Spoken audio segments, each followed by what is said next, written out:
சாபியன்கள் பேர். இப்படி வாழ்ந்த மக்களுக்கு பேர் என்ன? குர்ஆன்ல இருக்கு, இன்னல்லதீன ஆமனு வல்லதீன ஹாது வன்னஸாரா வஸாபியின். சாபியன்களாக அவர் வாழ்ந்திருப்பார்களே ஆனால் அவர்களுடைய கூலியை நான் கொடுப்பேன் அல்லாஹ் சொல்லி காட்டுறான்.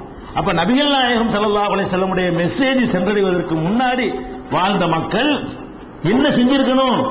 நம்மளுக்கு எல்லாம் மிஞ்சின ஒரு சூப்பர் பவர் ஒருத்தன் இருக்கிறான், அவ்வளவு வணக்கம்லாம் செய்ய தெரியாது, சூப்பர் பவர் இது இல்லை, இதை எப்படி நான் வணங்குறேன்னு கேட்கணும். இந்த அளவுக்கு நடந்து கொண்டிருப்பார்களே ஆனால் அவர்களுக்கு கொஸ்டின் கிடையாது, எந்த நேர சொர்க்கத்தை எல்லாம் தள்ளிடுவோம். அது மாதிரி நிறைய பேர் ரசூல் ஸல்லல்லாஹு அலைஹி வஸல்லம் முன்னாடி இருந்திருக்கிறாங்க. சாபியன்கள்ங்கிற ஆட்கள் நிறைய பேர் இருந்திருக்கிறாங்க. எந்த அளவுக்கு இருந்திருக்கிறாங்கன்னு கேட்டா நபி ஸல்லல்லாஹு அலைஹி வஸல்லத்துக்கே பாடம் சொல்லி கொடுக்குற அளவுக்குலாம் இருந்திருக்கிறாங்க. சயீத் பின் நௌஃபல் ஒரு ஆள் இருந்திருக்காரு. அவர் என்ன பண்றாரு? ரசூல் ஸல்லல்லாஹு அலைஹி வஸல்லம் ஒரு விருந்து கொடுக்குறாங்க நபி அவருக்கு முந்தி. அவர் என்ன பண்றாருன்னா, உங்க வீட்டு வந்து நான் சாப்பிட மாட்டோம். ஏங்க சாப்பிட மாட்டீங்க? நீங்க அல்லாஹ்வை தவிர ஏதோ கல்லு மண்ணெல்லாம் பேர சொல்லி அறுக்குறீங்க, இது எப்படி நான் சாப்பிடுவேங்கிறார். ரசூலுல்லாஹ்க்கு அவர் சொல்லி கொடுக்குறாரு. ஆனா அப்ப ரசூலுல்லாஹ் ரசூல் ஆகல. ரசூல் ஸல்லல்லாஹு அலைஹி வஸல்லம் 40 வயசுக்கு முன்னாடி ரசூலுல்லாஹ் அவருக்கு வந்து விருந்து கொடுக்குறாங்க.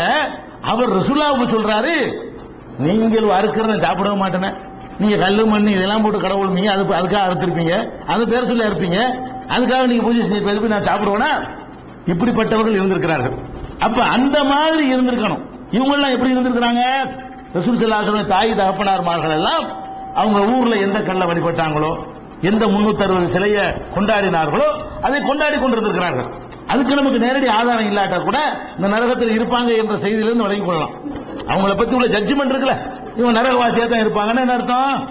அந்த மாதிரி செஞ்சிருக்கிறாங்க.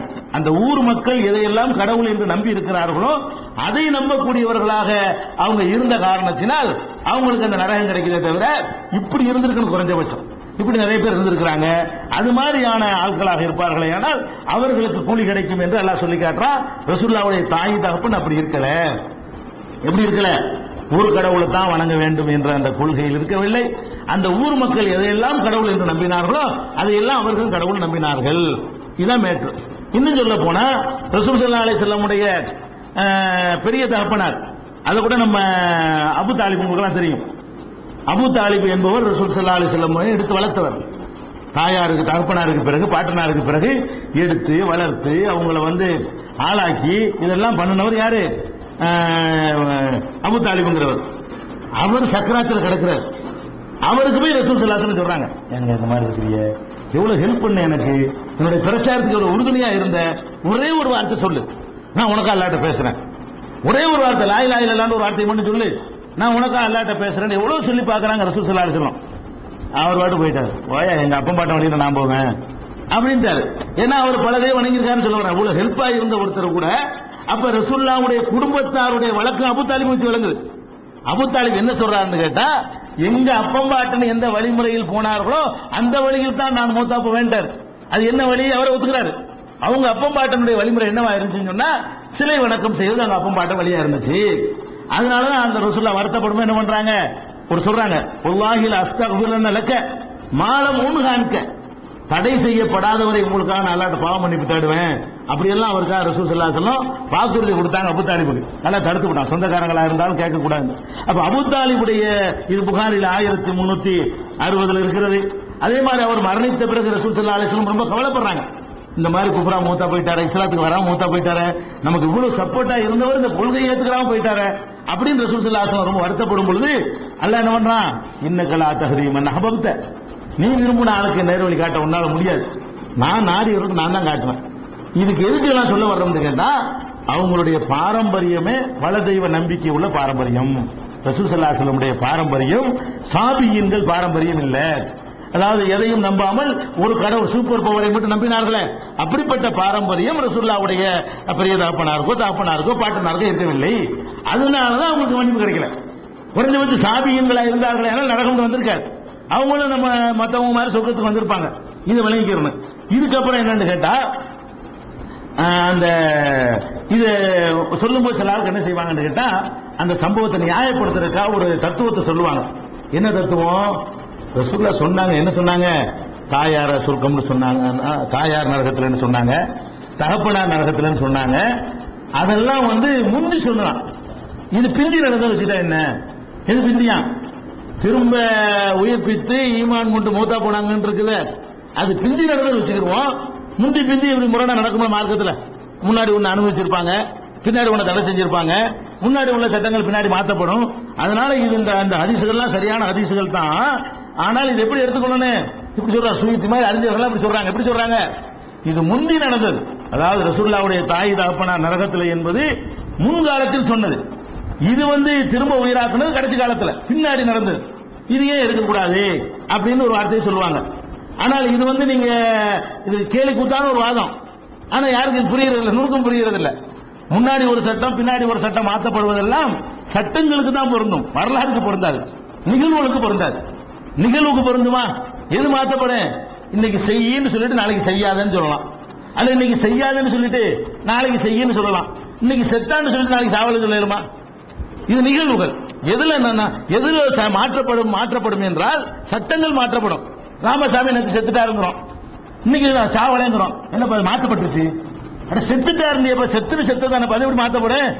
அப்ப நிகழ்வுகள் மாற்றப்படாது, வரலாறுகள் மாற்றப்படாது. வரலாறுனா வரலாறு தான், விளங்குதா? மூசா நபியுடைய மனைவி இன்னார்னு சொல்லிவிட்டு அதுக்கடுத்து என்ன செய்யறது? இல்ல இன்னார் தான், அது என்னப்பா நேற்று இப்படி சொன்னீங்க, மாற்றப்பட்டுச்சு, அது எப்படி மாற்றப்படும்? சம்பவங்கள் மாற்றப்படுமா? ஒரு சம்பவம் என்றால் என்ன செய்யுது? அது நடந்து முடிந்து விட்டது, அது மாற்றமெல்லாம் படாது. வேற ஒரு சம்பவம் தான் நடக்கும். இன்னைக்கு நீங்க எல்லாம் உட்கார்ந்து ஒரு சம்பவம், இத்தனை பேர் உட்கார்ந்துருந்தாங்கன்னு சொல்லி நாளைக்கு கேட்கும்போது எத்தனை பேர் உட்கார்ந்தாங்க காணாம, அது மாற்றப்பட்டுச்சு சொல்ல முடியுமா? நீங்க உட்கார்ந்தது உண்மை, இது எப்படி மாற்றப்படும்? மாற்றப்படாது. அதனால ஒருத்தன் வந்தான், ஒருத்தன் போனா, ஒருத்தன் சொத்தான், ஒருத்தன் பொழைச்சான், ஒருத்தன் தின்றான், ஒருத்தன் திங்கல, இப்படியான ஒரு செய்திகளாக இருக்குமே. ஆனால் செய்திகள் மாற்றப்படவே செய்யாது. இது செய்தி, இதுல சட்டம் எதுவும் கிடையாது.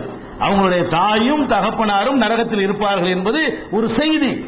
அந்த செய்தி எப்படி மாற்றப்படும்? நரகத்தில் இருப்பார்கள் என்று அல்லாஹ் ஒரு ஜட்ஜ்மெண்ட் பண்றான்.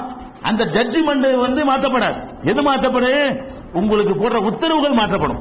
இன்னைக்கு ஹராம் என்று சொன்ன ஒன்றை அல்லாஹ் என்ன செய்வான்? நாளைக்கு ஹலால் என்று சொல்வான். இன்னைக்கு ஹலால் என்று சொன்ன ஒன்றை அல்லாஹ் நாளைக்கு ஹராம் என்று சொல்வான். அப்படி ஹலால் ஹராம் மேட்டர்ல வர முடியுமே தவிர எதுல வராது? இந்த மாதிரியான ஒரு மேட்டர்ல வராது. இன்னும் சொல்ல போனா தொன்று தொட்டு நீங்க எல்லாம் பார்க்கலாம், இந்த ஜும்மாவுல அது மார்க்கத்தில் இல்லாத ஒண்ணுதான், இருந்தாலும் அவங்களை கொண்டு ஒரு உண்மையெல்லாம் நிலைநாட்டுறான். ரசூலுல்லாஹ்வுடைய குடும்பத்தாருக்காக வேண்டி மெம்பர்ல துவா செய்வாங்க. மெம்பர்கள்ல அது மார்க்கத்தில் இல்லாத ஒண்ணு. அவங்க கூட என்ன துவா செய்வாங்கன்னு கேட்டா, ஹம்சா, அப்பாஸ், ஹசன், ஹுசைனுக்கெல்லாம் துவா செய்வாங்க. கேட்டிருக்கீங்களா? மெம்பர்ல ரெண்டாவது குத்பா ஓதுறாங்கல்ல தமிழ்நாட்டில் இந்தியாவில் எல்லா பகுதியிலும் ஓதுறாங்க. அந்த ரெண்டு குத்பாவில் என்ன ஓதுவாங்க? அபூபக்கர், உமர், உஸ்மான், அலி எல்லாம் சொல்லிவிட்டு அதுக்கப்புறம் என்ன செய்வாங்க? அலா அம்மைஹில் முஅல்லமைனில் முகர்ரமைன் அல் ஹம்சத்து வல் அப்பாஸ், அப்படி வரிசையா வந்துகிட்டு இருக்கும். அல் ஹசன் வல் ஹுசைன், அலி, பாத்திமான், இப்படி வந்துட்டே இருக்கும். அப்ப இவங்களெல்லாம் நீங்க சொல்றீங்களே, ரசூலுல்லாஹ்வுடைய வாப்பாவும் உம்மாவும் முஸ்ரா போய் ஈமான் கொண்டு மூத்தா பிறந்து அதை சொல்லிருப்பீங்கல்ல, அதையில முதல் சொல்லிருப்பீங்க. ரசூலுல்லாஹ்வுடைய பெரியத்தாவுக்கு துவா செய்யக்கூடிய நீங்க, ரசூலுல்லாஹ்வுடைய சின்னத்தாவுக்கு துவா செய்யக்கூடிய நீங்க, இது நெசமாக நடந்த ஒரு சம்பவமாக இருந்திருக்குமே. ஆனால் அன்னைக்கு யார சொல்லிருப்பாங்க? ஹம்சாவுக்கு துவா செய்யறாங்க, அப்பாஸுக்கு துவா செய்யறாங்க, அலி, பாத்திமா, ஹசன், ஹுசைன் எல்லாம் துவா செய்யறாங்க. எந்த ஒரு மிம்பர்லையும் எந்த ஒரு இமாமும் அப்துல்லா ஆமீனாவுக்கு துவா செஞ்சிருக்காங்களா? அதே இதே தவிர விஷயம் அவர்களுடைய வாயிலிருந்தே வருகிறது. இதுக்கும் பின்னாடி சேர்க்கப்படுகிறது, ரொம்ப பின்னாடி சொல்றாங்க. ரசூலுல்லாஹ் மேல முஹப்பத்துங்கிற பேர்ல ரசூல் ஸல்லல்லாஹு அலைஹி வஸல்லம் சொல்லாத ஒன்றை அவர்களாக இட்டுக்கட்டி சேர்க்கிறார்கள். அதனால இதுல எந்த விதமான ஒரு அடிப்படையும் கிடையாது. ஆதாரமற்ற பலவீனர்களான யார் என்று அறியப்படாத பேர் தெரியாதவர்களை கொண்டு எழுதப்பட்ட 2-3 செய்திகள் தான் இது பற்றி கிடைக்கிறது. தவிர ரசூல் ஸல்லல்லாஹு அலைஹி வஸல்லம் தாயா இருந்தாலும் தகப்பனாரா இருந்தாலும் அவங்க அன்றைய சமூக மக்கள் எந்த நம்பிக்கையில் இருந்தார்களோ அந்த நம்பிக்கையில் மூத்தானார்கள். யாரையும் அல்லாஹ் உயிராக்கி திரும்ப ஈமான் கொள்ற வாய்ப்பை அல்லாஹ் யாருக்கும் கொடுக்க மாட்டான். எந்த ஒரு காஃபிருக்கும் திரும்ப உசுராக்கி இப்ப ஈமான் கொள்ளு என்ற மாதிரியான ஒரு வாய்ப்பை அல்லாஹ் கொடுக்க மாட்டான். கேட்டாலும் கொடுக்க மாட்டான். மறுமையில போய் கேட்கும் பொழுது கேட்பான், அல்லாஹ் கொஞ்சம் டைம் கொடுக்க, தெரியாம தப்பு பண்ணிட்டேன், போயிட்டு திரும்பி வர்றேன்னு கேட்பானா இல்லையா? ஒருத்தர் கேட்பானா இல்லையா? அல்லாஹ் என்ன செய்வான்? முடியாது, முடிஞ்ச மௌத்துனா மௌத்து தான். அதனால இந்த 2வது சான்ஸ் என்ற டாபிக் இஸ்லாத்தினுடைய ஃபண்டமெண்டலையே தகர்க்கக்கூடியதாக இருக்கிறது. இந்த அடிப்படையை நம்ம வழங்கிக் கொள்ள வேண்டும். இன்ஷா அல்லாஹ் இஸ்லாத்தின் பெயரால் நுழைக்கப்பட்ட வேறு சில கட்டுக்கதைகள் இருக்கிறது, அதை நாளை தினம்